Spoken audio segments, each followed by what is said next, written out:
dentro do contexto de traumas e urgências, a medicina é fantástica. Estabiliza casos gravíssimos. Pensa, atropelamento, uma pessoa queimada, um AVC, um infarto. Nesse contexto, a medicina é altamente tecnológica e isso é sensacional. Eu já sofri acidente de moto e o que a medicina fez por mim, eu sou eternamente grato. Quando eu era pequeno, eu tive uma osteomielite no úmero e se não fosse a cirurgia, eu teria perdido meu braço. Foi retirado 1 litro de pus na época. Então a medicina em casos de urgência e casos de trauma é fantástica. É muita tecnologia, ressonância magnética, cirurgia robótica, edição genética, células-tronco, cirurgias extremamente complexas. Mas minha energia, minha digestão, meu intestino e todos os outros desequilíbrios que eu estava vivenciando. Ao completar 31 anos, a medicina não estava me ajudando.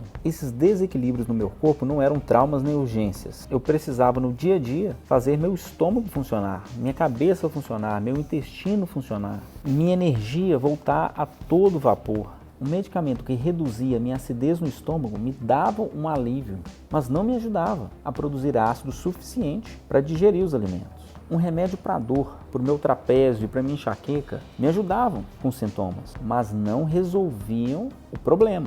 Eu precisava de ter um músculo que não gerava dor, de um cérebro que não gerava dor, de um intestino que fosse ágil novamente e que não precisasse de um fármaco para aumentar o trânsito. Mas como a medicina pode ser tão high-tech assim e não me ajudar com essas questões triviais no meu dia a dia? Então esse questionamento era constante. Eu fazia essa pergunta diariamente. Aí com o tempo eu comecei a notar 2 contextos diferentes.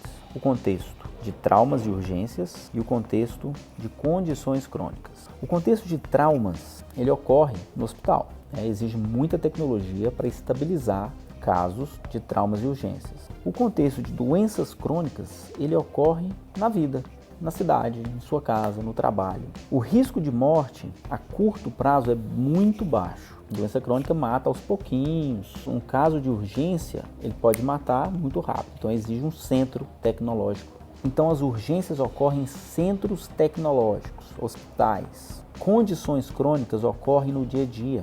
Problemas agudos decorrentes de condições crônicas, claro que é necessário o hospital. Porém, doenças crônicas ocorrem realmente no dia a dia, é a prática do dia a dia, casa, trabalho, cidade. Quem faz acontecer? No caso de traumas, a equipe médica, com inúmeros protocolos, tecnologias, fármacos. No caso de condições crônicas, é você. É a sua vida, o seu dia a dia, o que você come, o que você não come, o que você faz ou não faz, como você usa o corpo ou não usa o corpo. Seus relacionamentos contribuem emocionalmente para a sua vida ou trazem muito estresse para o seu dia a dia. A água que você bebe é uma água alcalina, é uma água ácida. Seu tempo, você tem tempo para si, para descansar, fazer coisas que gosta ou não, está sempre atarefado, sempre atrasado. Você tem tempo para relaxar, curtir, ver os amigos. Então eu comecei a entender que esses 2 contextos são radicalmente diferentes. O contexto de traumas e urgências e o contexto de doenças crônicas. E ao entender essa diferença, veio um grande insight que transformou minha mente. O peixe reflete a água em que ele vive. Meu corpo reflete o ambiente em que eu vivo.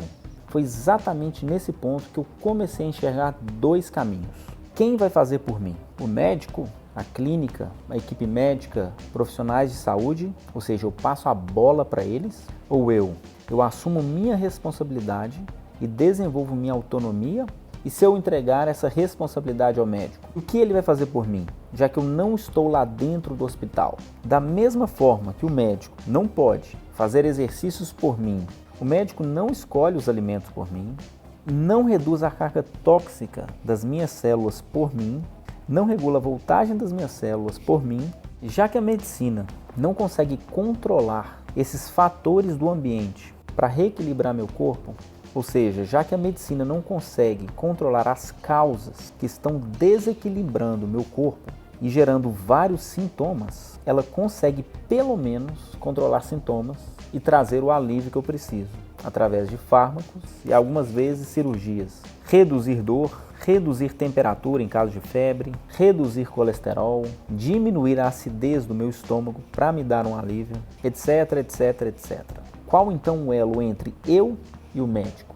Fármacos. É a forma que ele tem de me ajudar a controlar sintomas no meu dia a dia, porque eu não estou lá dentro do hospital.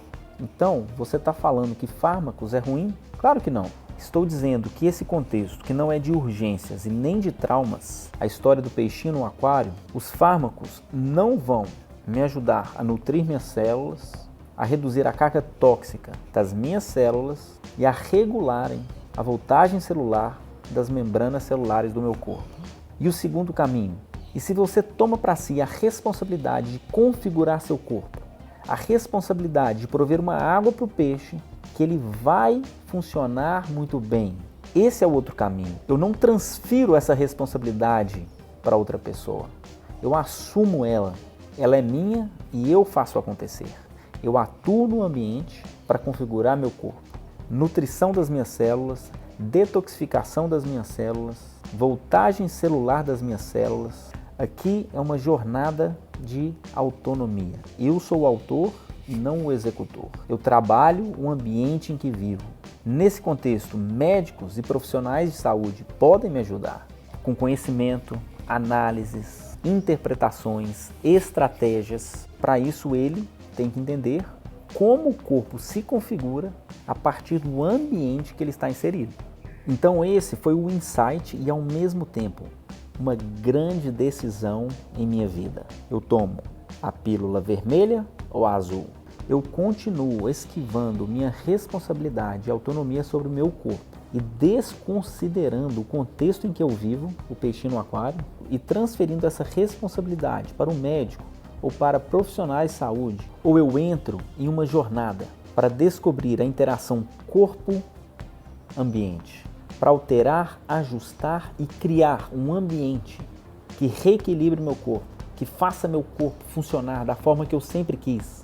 Eu tomei a pílula azul.